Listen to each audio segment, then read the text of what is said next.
गरजे, क्योंकि अब दो भाई जब एक जगह मिलेंगे तो हम गरजबे करेंगे।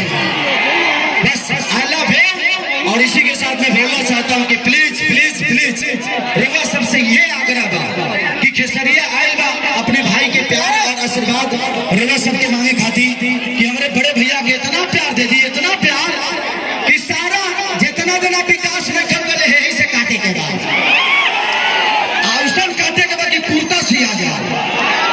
बस इसी के साथ मैं चाहूंगा कि भैया कुछ बोले।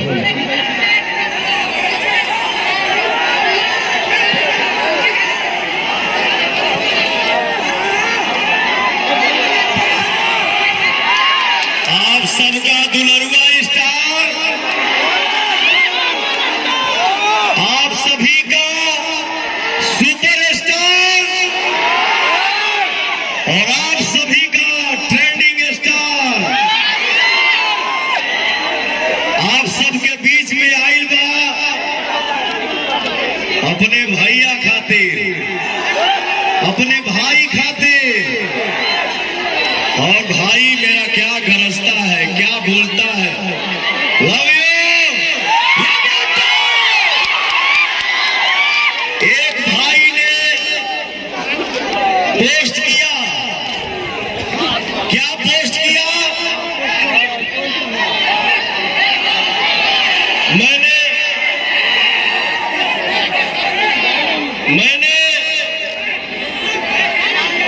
एक भजन गाया था,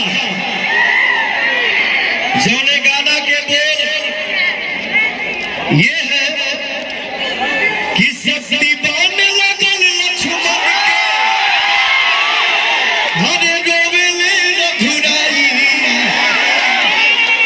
अखिया खोलो बबुआ कहब के छोटका भाई। दुनिया में हर चीज आएगा जाएगा, लेकिन भैया हो हमार गार्जियन, माई और भाई, इसका स्थान कोई ले नहीं सकता है। एक आदमी, एक भाई ने पोस्ट किया कि जो दुश्मन, जो दोस्त था वो बिक गया और ये मेरा राजकुमार राजा भाई दिल में बिक गया। सर पे भारी ये दो बिहारी पावन। तो भैया हो, ये भाई का प्यार है, ये मेरे भाई का दुलार है, ये मेरे भाई का श्रद्धा है। आज मैं अपने बड़े बुजुर्ग माता बहन, हमार भैया चाचा, हमार नौजवान साथी सबके पैर पैर छू के